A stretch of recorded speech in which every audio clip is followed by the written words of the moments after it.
Welcome back to another episode of South Street's Shortcuts. This is going to be shortcut number 16, and today we're going to go over building up a cruiser. So, to build up our cruiser, we have all of our necessary components here. We've got our board, whichever you decide. We decided on a little bit bigger board here with a little fun shape to it, just, for the heck of it.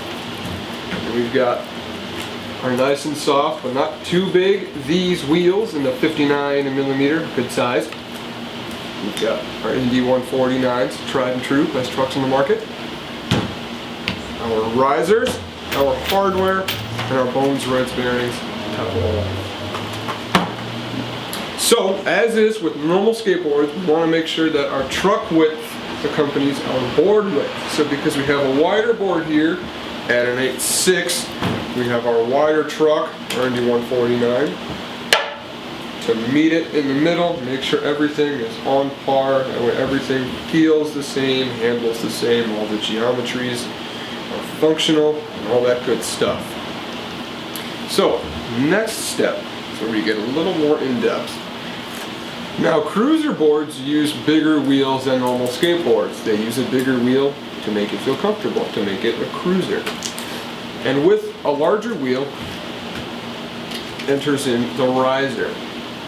Now risers come in multiple sizes, from an 1/8 of an inch, doing these guys here, to a 1/4 inch, to 3/8 of an inch, to a 1/2 inch, to sometimes even a full inch. But you always want to make sure you have as small a riser as possible.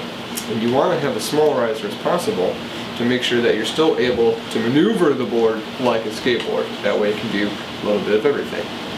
Being that we have our 1/4 riser here, that still gives us a good amount of pop, a good amount of lean in our turns, makes everything very functional and very fun overall.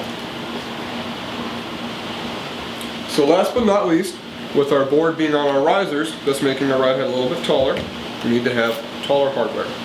Now, there's not really a wrong way to go about having taller hardware, as long as it is above the usual 1 inch or 7/8 mark, you'll be good to go. This will make sure that once your board's all bolted down, your hardware is actually fully secure. You're not kind of through your nut, you're actually all the way in there. Everything is solid, everything is connected, and ready to be shredded or cruised on. So, today we've gone over building up our cruiser board.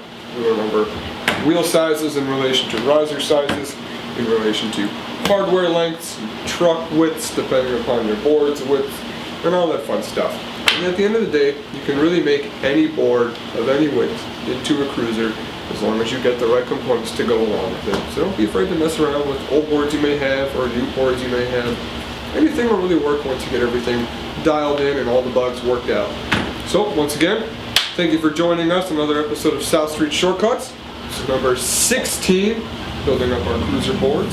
We're located in downtown Rochester. Be sure to follow us on our social media, like our Facebook, follow our Instagram, and also if you have any suggestions or things like that for a shortcut we could make, let us know. Email us at southstreetskateshop@gmail.com, and we'll see what we can do to help you out. Thanks again for joining us.